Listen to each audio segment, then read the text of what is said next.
Pelarian GSH, anak bos toko roti yang menganiaya karyawannya di kawasan Cakung, Jakarta Timur, berakhir sudah. Polisi menangkapnya di sebuah hotel di Sukabumi, Jawa Barat. GSH kemudian ditahan di Mapolres Metro Jakarta Timur dan terjerat pasal 351 dengan ancaman hukuman 5 tahun penjara. Penganiayaan bermula saat DAD, seorang karyawan toko roti milik orang tua GSH, menolak disuruh untuk mengirimkan makanan ke kamar pribadi pelaku. Tak hanya dianiaya, korban juga mengaku kerap dihina pelaku yang mengaku kebal hukum. Pesan GoFood minta saya untuk nganterin ke kamar pribadinya. Tapi di situ saya nolak karena pertama itu bukan tugas saya, terus itu juga kita udah bikin perjanjian sama keluarga, dari pihak keluarga untuk tinggal nganterin makanan si pelaku lagi ke kamar pribadinya. Karena di situ juga dia ngomong kalau dia tuh saya orang miskin, terus babu kayak gitu juga, terus dia juga ngomong orang miskin kayak lu mana bisa masukin ke penjara gini, bagus dia juga ngomong gitu. Jadi saya ngerasa kayak sakit hati, makanya saya nggak mau nganterin makanan lagi ke atas. Terus dia setelah saya nolak, dia marah sama saya. Polemik muncul saat kasus ini viral di media sosial. Pasalnya, kasus telah dilaporkan ke polisi sejak Oktober lalu, tapi mandek alias tidak ditindaklanjuti.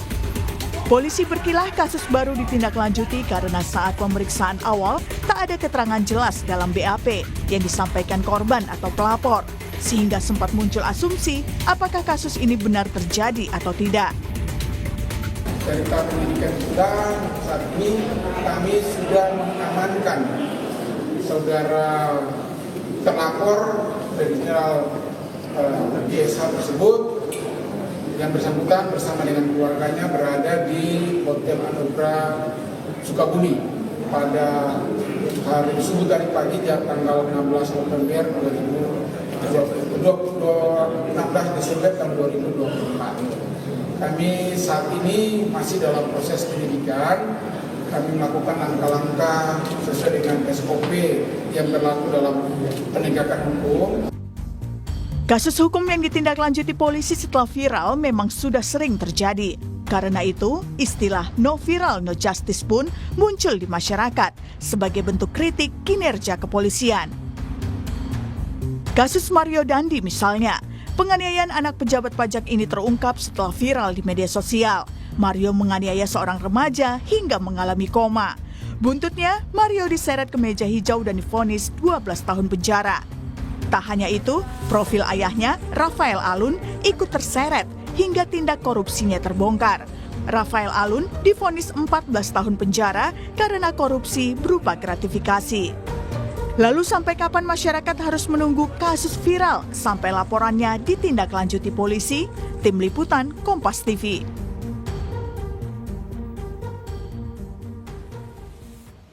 Penganiayaan karyawan oleh anak bos toko roti viral di media sosial. Sejalan dengan itu, laporan penganiayaan yang sempat mandek selama 2 bulan di kepolisian pun akhirnya ditindaklanjuti.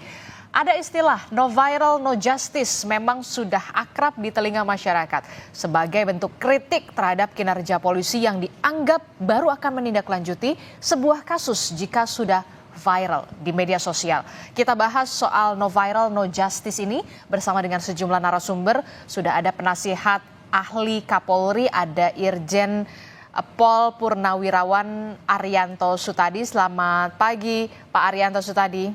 Selamat pagi Mbak. Kemudian juga ada Komisioner Kompolnas, sudah ada Pak Yusuf Warsim. Selamat pagi Pak Yusuf. Selamat pagi. Ya, kemudian juga ada anggota Komisi 3 DPR RI, Irjen Pol Purnawirawan Rikwanto. Selamat pagi Pak Rikwanto. Selamat pagi. Ya, Bapak-bapak, ini kan kita membahas bagaimana asumsi ataupun banyak sekali akrab di telinga kita begitu ya, no viral no justice. Salah satunya adalah kasusnya yang menimpa salah satu bos toko roti begitu, anak bos toko roti yang baru ditindaklanjuti laporannya karena ada dugaan penganiayaan terhadap karyawannya setelah kasus ini viral di media sosial. Saya ke Pak Arianto dulu. Pak Arianto, kenapa sih no viral, no justice ini bisa dikatakan polisi sering menunggu viral dulu baru ditindaklanjuti? Ya, dan kalau menurut saya sih sebetulnya kasus diterlantarkan oleh polisi itu bukan sekarang saja yang terjadi, tetapi sudah sejak dulu. Saya jadi polisi mulai tahun 71 ya. Sampai sekarang itu ya kondisinya di lapangan memang begitu ya.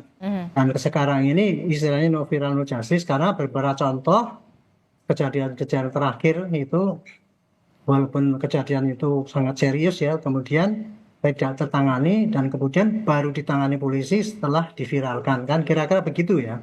Itu yang terjadi. Kalau menurut pandangan saya begini, kasus itu ya dilaporkan oleh polisi kemudian ditindaklanjuti oleh polisi itu kecepatannya itu tergantung daripada kondisinya kasus itu sendiri. Bisa dibagi dua ya. Kasus yang cepat ditangani itu biasanya kalau kasusnya itu ringan, sepele gitu, dianggap ringan sehingga itu mudah sekali maksudnya tidak menarik perhatian gitu sehingga tidak salah-salah menangnya gitu. Yang kedua kurang bukti, dilaporkan kurang bukti sehingga penyidik merasa kesulitan untuk melakukan tindak lanjut gitu. Makanya sekarang kan kalau laporan kan mesti diminta bukti-bukti yang cukup supaya bisa dapat ditindaklanjuti. Yang ketiga ini yang paling penting adalah tidak ada atensi daripada publik maupun atensi dari atasan. Itu yang mengakibatkan kasus itu tidak ditangani segera oleh polisi. Sedangkan faktor yang mendorong itu cepat ditangani itu apabila kasus-kasus serius. Kasus serius itu sangat macam-macam ya. Mungkin karena kedasarnya, mau kebiadabannya atau karena dan sebagainya yang menimbulkan itu menjadi serius dan menjadi atensi publik gitu. Oke, Nah, jadi kemudian yang ketiga buktinya sulit. Nah, jadi jadi agak terlantar itu kasusnya. Tiga Oke. itu faktor itu yang mengakibatkan kasus itu jarang tertangani. Oke, jadi kalau tidak menjadi atensi publik begitu berarti kurang serius begitu ya, Iya, publik polisinya ataupun begitu ya, atasan. Pak? Ada dua atensi ataupun atensi publik ataupun atensi atasan. Oh, atensi biasanya. publik sama Iya. atensi atasan begitu. Iya. Benarkah Pak Rikwanto, gimana dengan pengalaman Anda dulu di kepolisian Pak Rikwanto yang saat ini sudah menjadi anggota Dewan di Komisi 3 DPR RI justru? Iya, saya juga sependapat dengan Pak Arianto ya. Memang ini penyakit lama, walaupun bisa cari pembenarannya kenapa gitu. Tapi secara umum ini terjadi setiap saat, setiap waktu, setiap tahun dan dari dulu juga terjadi. Ini kalau dicari salah siapa, ya salah semua. Ya pimpinannya, ya tingkat manajemennya, manajernya, ya anggotanya. Salah satu fungsi kontrol saat ini yang muncul adalah viralisasi itu. Ya ada medsos. Ini salah satu fungsi yang baik sekali menurut saya sih untuk mengontrol siapapun dia, aparat manapun, apalagi kepolisian yang sudah pasti tugas pokoknya adalah di samping memberi Kamtibmas, menegakkan hukum dan melindungi melayani masyarakat. Ya, ini saya sangat bersyukur adanya medsos ini. Nah, masalah yang sedang kita bahas ini ada 2 bulan kurang lebih Iya. baru di 2 bulan angkat mandek loh Pak pelakunya. Rikwanto. Ya, padahal kalau saya ikuti beberapa pemberitaan, ini datanya, videonya, dan masukan-masukan untuk ini menjadi sebuah kasus yang sempurna untuk ditindaklanjuti, sudah cukup ya.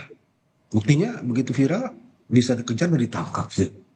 Ya kalau berkaitan dengan kurang bukti atau kurang jelas atau kurang apa, di sini kita polisi dulunya pengalaman. Nah, ini masalah yang sebentar sebenarnya bisa segera ditangani dan bisa ditindaklanjuti. Ya. Nah, kalau masalah-masalah berkaitan dengan kenapa ini terjadi, saya tambahkan lagi dari senior saya nih Pak Arianto ini. Ya memang Jakarta khususnya ya, itu tugasnya banyak sekali. Kamtibmas terutama. Ya, patroli ya, pengaturan, penjagaan, patroli dan lain-lain. Kemudian ada pengamanan demo, pengamanan kegiatan masyarakat, pengamanan kenegaraan dan lain-lain. Sehingga di situ mungkin bisa diartikan polisinya sudah cukup disibukkan dengan kegiatan-kegiatan itu. Oke. Dan kasus yang ditangani oleh Polda Metro Jaya dengan polres-polresnya dan polsek-polseknya itu luar biasa besar. Ya. Kadang-kala dalam prakteknya mereka pilih-pilih dulu yang prioritas mana. Tapi kan kalau kita besar, lihat Pak Rikwanto, yang ini kan bombastis. kasus dugaan penganiayaan.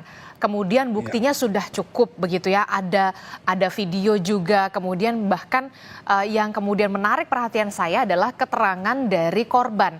Pada saat itu yang mengatakan tadi di paket sebelumnya sempat mengejek dalam tanda kutip ya kepada karyawan tersebut, korban tersebut mengatakan ya kamu kan orang miskin, nggak mungkin kamu bisa memenjarakan saya. Artinya percaya diri sekali bahwa memang si pelaku ini kebal hukum begitu.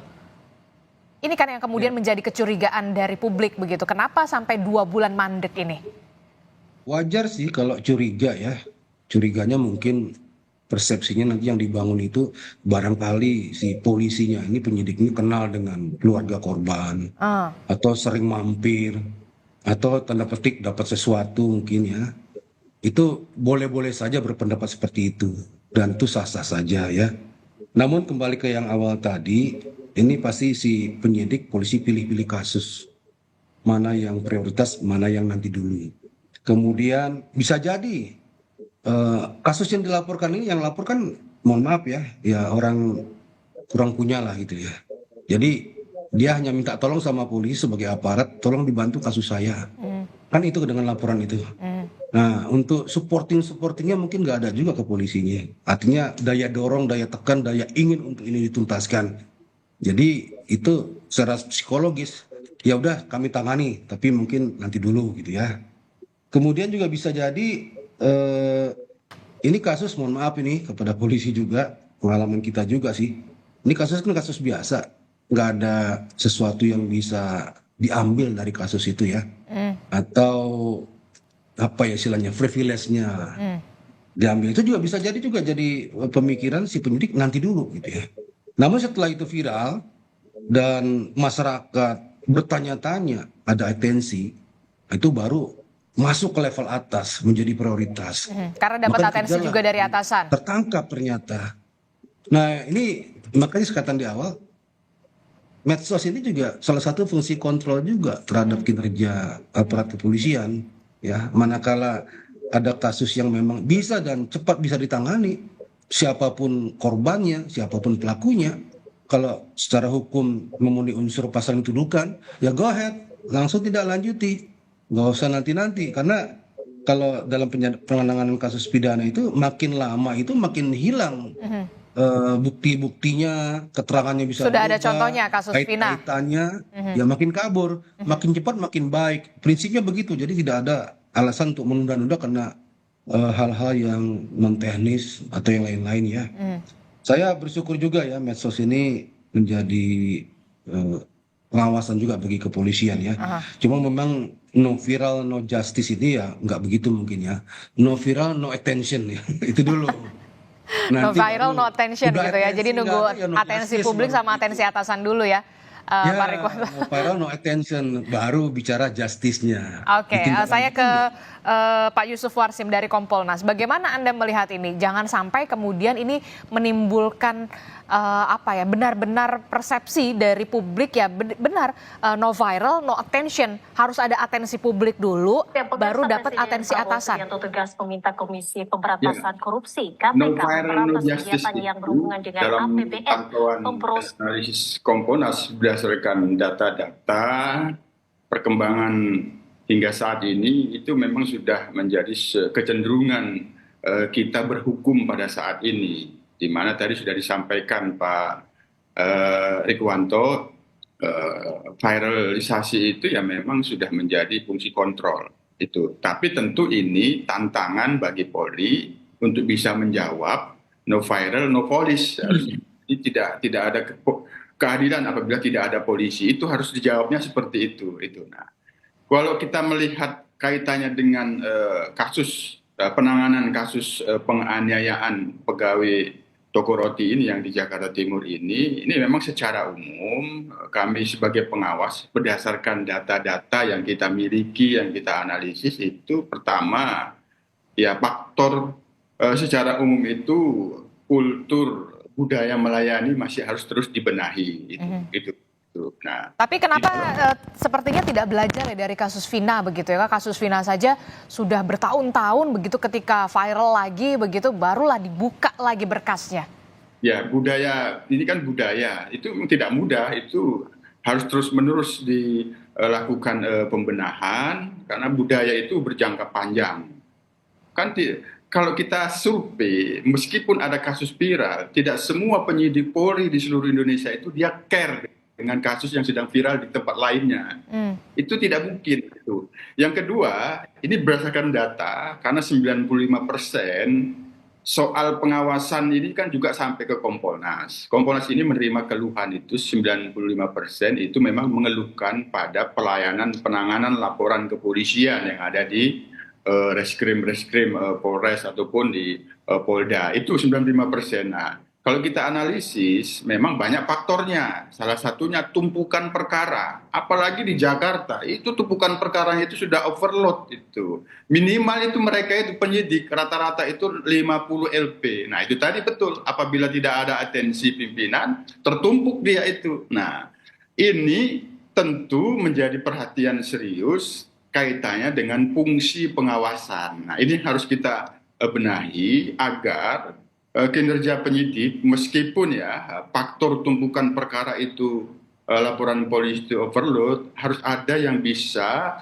secara serius pimpinan itu mengawasi agar ini dilayani. Nah, ini kan persoalan masyarakat yang membuat laporan polisi ini sudah SOP-nya itu sudah bagus. Kamu berikan SP2HP itu diminta ataupun tidak diminta. Sepanjang menurut kami, karena kami ini 95% menerima keluhan, kalau SP2HP-nya itu lancar, diminta dan diminta, pelapor itu punya optimisme dan keyakinan kepada penyidik bahwa laporan polisinya akan ditangani dengan baik. Nah, ketika itu tidak diberikan pelayanan dengan baik, kaitannya dengan SP2HP itu, sampai 6 bulan bertanya-tanya itu si pelapor, ini bagaimana ini laporan polisi saya ini.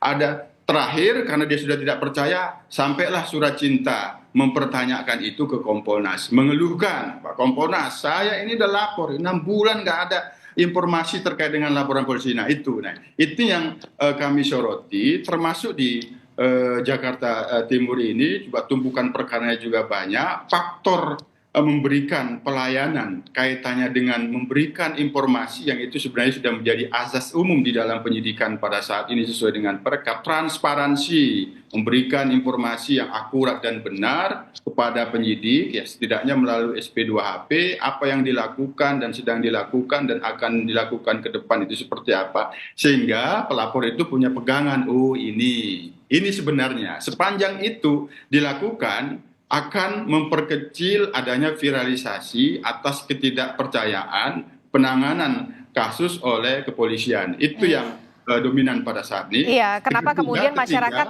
sekarang lebih memilih untuk memviralkan memang bukti, misalkan dugaan penganiayaan semacam ini begitu diviralkan dulu, kemudian viral, barulah kemudian dapat attention itu. Itulah yang kemudian harus menjadi dalam tanda kutip koreksi juga dari pihak kepolisian dan juga Kompolnas. Ini harus ada upaya bersama untuk memperbaiki ini semua, Pak Yusuf Warsim.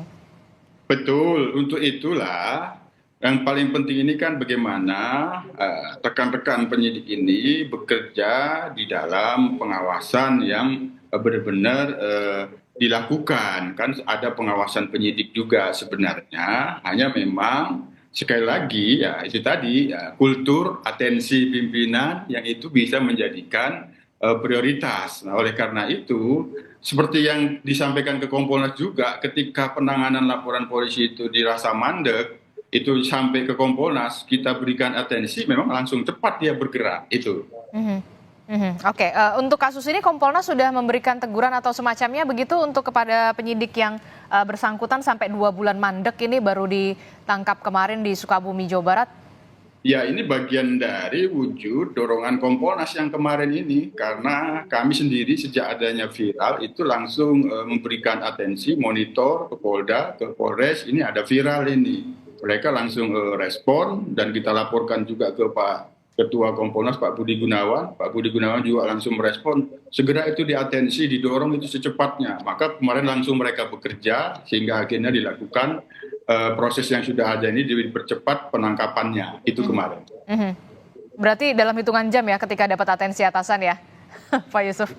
Bukan, atensi Kompolnas itu sebenarnya sudah 1 minggu yang lalu kita sejak adanya viral itu kita sudah sampaikan ke Polres Jakarta Timur, ini nanti apabila tidak bisa secepatnya, kemungkinan akan menjadi masalah yang viral di masyarakat, akhirnya itu menjadi disorot kinerja penyidikannya. Itu sebenarnya sudah kami sampaikan.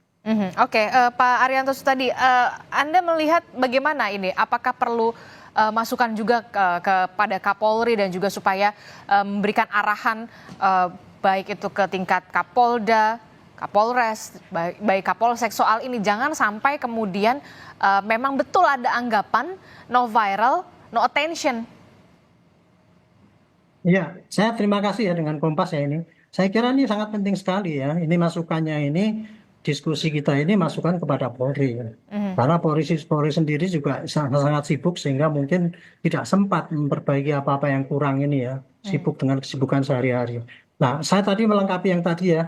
Tadi saya mengatakan bahwa ini no viral karena kasus ringan dan berat itu baru ditinjau dari faktor jenis kasusnya. Kalau dilihat dari faktor penyidiknya seperti tadi sampaikan Pak Revanto, Pak Yusuf segala itu ya.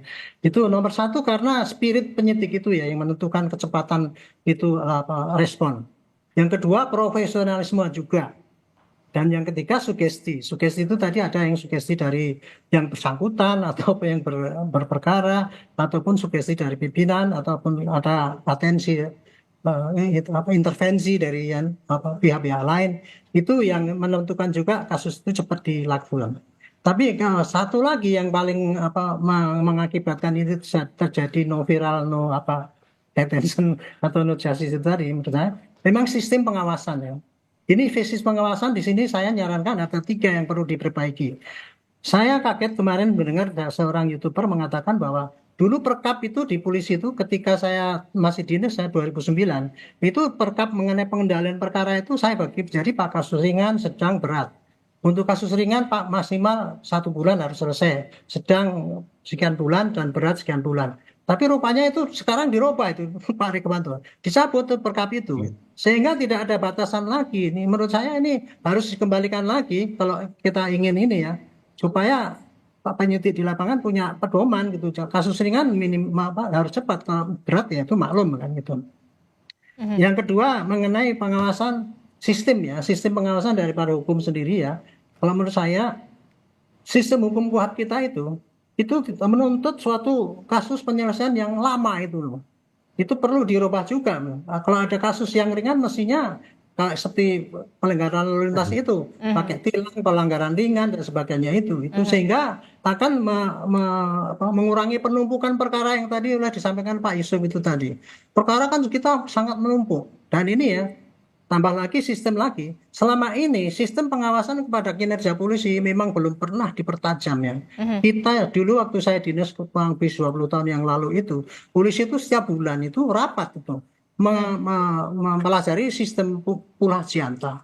Jadi kita berapa kasus berapa, selesai berapa itu dimonitor tiap hari. Nah sekarang kan tidak. Gitu. Nah saran saya ini polisi sendiri harus sudah merubah sistem operasionalnya, yaitu dia tidak hanya menyerahkan begitu saja kepada anggota di lapangan, tetapi juga mempedomani apa yang dituntut oleh masyarakat itu. Jadi kita jangan sampai kemudian hanya bekerja apabila hanya diviralkan baru jalan. Saya kira ini bagus sekali acara ini ya. Jadi mudah-mudahan polisi merubah sistemnya itu, sistem pengawasan dan kemudian merespon ini dengan cepat. Tidak hanya sarana-sarana yang dibikin, sekarang kan ada sarana online itu LP2HP SP2HP dan sebagainya itu hanya proforma aja tuh kelihatannya. Jangan sampai hanya sebatas ini saja ya. Nah ini yang kemudian menjadi menarik adalah ketika viral begitu ya. Ketika viral ada kotak Pandora yang kemudian terbuka. Contohnya salah satunya adalah kasus Mario Dandi.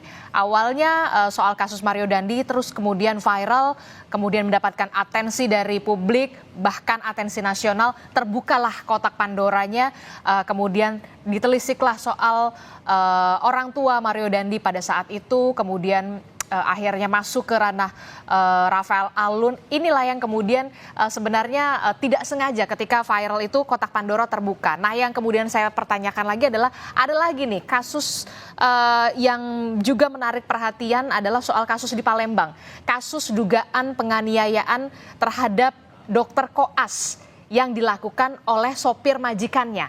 Nah, yang menarik perhatian saya adalah kemudian kemarin seharusnya memang dokter koas junior Lady Aurelia dan ibunya ini harusnya diperiksa di Polda Sumatera Selatan.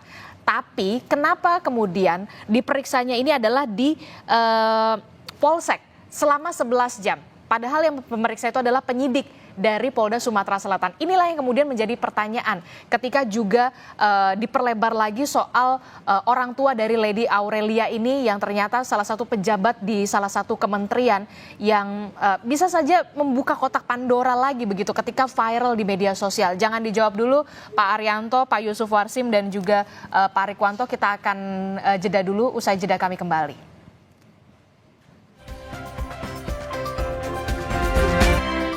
Terima kasih Anda masih bersama kami dalam Sapa Indonesia Pagi. Saudara, masih membahas soal bagaimana fenomena no viral, no justice yang kemudian kinerja polisi saat ini benar-benar sedang disorot. Masih bersama saya Pak Rikwanto dari Komisi 3 DPR RI, kemudian ada Pak Yusuf Warsim dari Kompolnas dan juga Pak Arianto Sutadi dari penasehat ahli Kapolri. Ini yang kemudian juga menjadi menarik adalah ketika salah satu kasus ini viral, kemudian juga membuka kotak Pandora. Salah satu contohnya adalah yang belum terlupakan dari kita adalah soal kasus Mario Dandi, Bapak-bapak, yang kemudian terbukalah kotak Pandora soal sang ayah, kemudian Rafael Alun Trisambodo. Inilah yang kemudian bisa menjadi perhatian dari banyak pihak. Ternyata tidak hanya soal kasus Mario Dandi, tapi juga membuka kotak Pandora soal kasus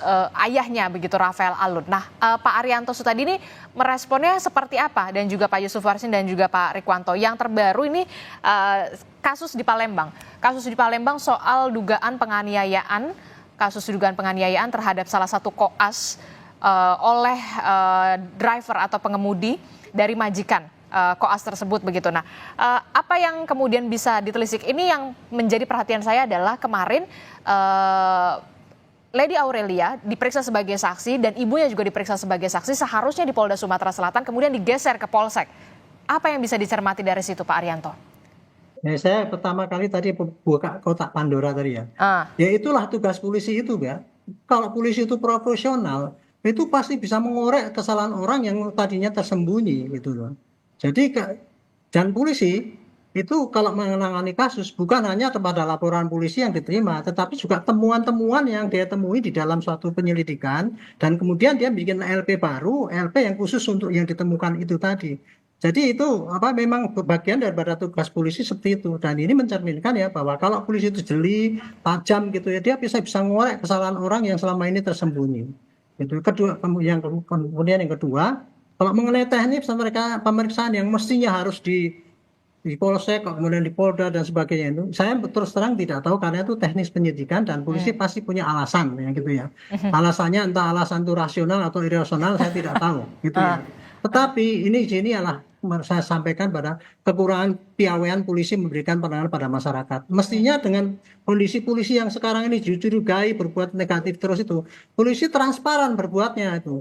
Apa yang dikerjakan laporkan pada rakyat. Ini terpaksa orang ini saya periksa di sini karena demi keamanan, demi kecepatan dan sebagainya. Rakyat tidak akan curiga, Bu, dan tidak akan diputar-putar oleh publik media publik tadi bahwa polisi ini selalu dicurigai terus gitu. Ini saya kira yang penting terbuka dan juga transparan dari informasinya ya, Pak Arianto tadi. Saya kira itu harus dikerjakan sesuai dengan presisi kan gitu modelnya gitu kan. Responsibilitas, akuntabilitas, transparansi itu kerjakan saja, pasti polisi akan berkurang lah nilai penunjukan yang negatif pada polisi. Oke, Pak Rikwanto, ini gimana Pak Rikwanto kalau dari pengalaman Anda begitu ya, ini kan diperiksanya selama 11 jam, yang memeriksa adalah penyidik unit 5 Subdit 3 Jatanras Polda Sumatera Selatan yang seharusnya dijadwalkan di Polda Sumatera Selatan, loh kok bergeser jadi ke Polsek. Ini Alasannya apa Pak? Jadi kan kita jadi curiga nih, wah kenapa nih kok jadi di Polsek ya pemeriksaannya, Pak Rikwanto? Ya, sebelum saya menanggapi, saya mau sampaikan nanti siang jam 11 itu Komisi 3 mau adakan RDP ya dengan Kapolda Kalteng. Ada masalah di situ juga penembakan. Juga dengan Kapolres Jakarta Timur, masalah yang pegawai toko roti yang dianiaya itu. Oke, nanti ada RDP. Iya, jam 11 nanti mudah-mudahan bisa terungkap bagaimana sih sebenarnya prosesnya penyidikan kepolisian sampai terungkap tersebut kelemahannya di mana. Jam 11 nanti ya. Jadi kita udah tindak lanjuti dari Komisi 3 untuk mensikapi masalah-masalah di masyarakat, terutama viralisasi tadi. No viral, no attention. Terakhir no justice mungkin. Nah, yang masalah di Palembang, ya saya sependapat dengan Pak Arianto, itu masalah teknis saja. Ya, masalah pemeriksaan itu bisa di mana saja. Bagaimana baiknya oleh penyidik, bagaimana baiknya si yang diperiksa juga bisa juga kompromi di situ dan lain-lain ya. Nah, kalau berkaitan dengan tadi di Polda sudah nunggu media segala macam bla bla bla itu, ya ini kewajiban daripada kepolisian sendiri untuk menjelaskan kenapa diperiksa di Polsek, kenapa nggak di Polda. Kami sudah nunggu loh Pak, ada apa sih gitu kan? Nah, di sini. Jadi kan ini menimbulkan juga pertanyaan ya, Pak Rikwanto. Menurut yang saya amati beberapa tahun ini ya belakangan ya. Ini kurangnya penyampaian informasi kepada publik termasuk ke media tentang apa yang dilakukan oleh Polri, apa yang menjadi kinerja Polri, terutama hal-hal yang berkaitan dengan perhatian masyarakat itu. Saya dulu waktu masih aktif selalu berpikir tentang menangani suatu masalah ya. Saya menangani masalah ini agak serius ini dan bobotnya luar biasa dan menjadi perhatian publik. Saya di samping menangani kasus, juga mencoba masuk ke alam pikiran media. Media butuh apa sih? Iya, butuh cepat Juga masuk informasinya. ke alam pikiran masyarakat. Masyarakat butuh apa sih dari informasi itu? Sehingga ada check balance di situ tentang informasi yang harus saya sampaikan seperti apa. Nah, masalah juru bicara humas itu bisa siapa saja. Walaupun ada pembatasannya. Tapi Kapolsek masih bisa. Kapolres masih bisa. Kapolda bisa. Yang utama ya juru bicara atau humasnya itu. Ya, dia harus berpikir tentang media butuh apa. Kira-kira saya jadi media itu, saya akan tanya apa sih? Kalau saya jadi masyarakat, keponya masyarakat itu, saya pengen tahu itu bagaimana sih? Nah, pertanyaan-pertanyaan itu mesti dijawab, nggak boleh tidak. Betul. Ya, memang di sini ada istilah transparan itu harus, tapi juga tidak telanjang gitu kan. Nah, kemudian ada juga undang-undang keterbukaan informasi publik. Ada batasan-batasan yang memang tidak bisa dibuka semua oleh penyidik untuk kasus-kasus yang tangani. Tapi kalau dijelaskan masyarakat tahu kok, itu ngerti ya. Dalam penyidikan, dalam pengejaran, dalam ini itu nggak boleh disampaikan karena itu ada keterbatasannya juga, yang mana yang disampaikan lah, mana yang tidak ya. Nah, ini juga disampaikan juga pada media atau kepada masyarakat. Jadi polisi juga harus masuk ke dalam alam pikiran masyarakat, masuk ke dalam alam pikiran media supaya bisa mendapatkan gambaran. Oh, kalau kasus ini saya harus minta support juga dari media. Media itu dipakai betul-betul untuk bagaimana syiar daripada penyidikan kepolisian juga syiar untuk membantu ini terungkap. Masyarakat juga begitu. Sekarang masyarakat luar biasa loh dengan teknologi informasi ini. Kita bilang A, dia cari A kemana? Kita bilang B, dia cari B kemana? Lebih cepat dia. Lebih cepat, betul. Lebih cepat. Iya. Intelijennya ya Pak ya. Nah, ini jangan dipakai sebuah kontra. Jangan dipakai sebuah Justru yang membantu dari antipati. kepolisian. Nah, justru membantu, tinggal kepolisiannya ya. Polisi mau serius apa enggak?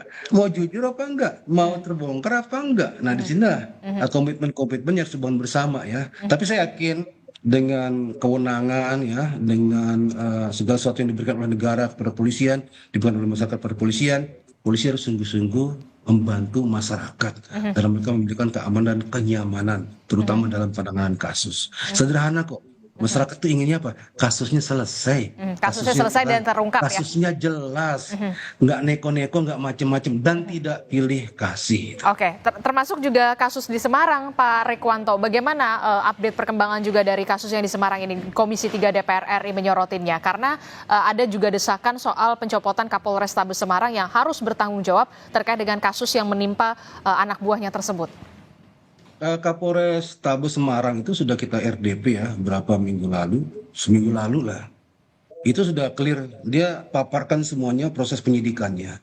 Dari mulai pemeriksaan para saksi, si tersangka juga, pengambilan keterangan macam-macam pihak, termasuk mengambilkan video-video sekitar lokasi kejadian, ya udah jelas semua disampaikan kepada kita dan sangat jelas juga tentang apa yang terjadi. Jadi kesimpulan akhirnya adalah telah terjadi excessive force.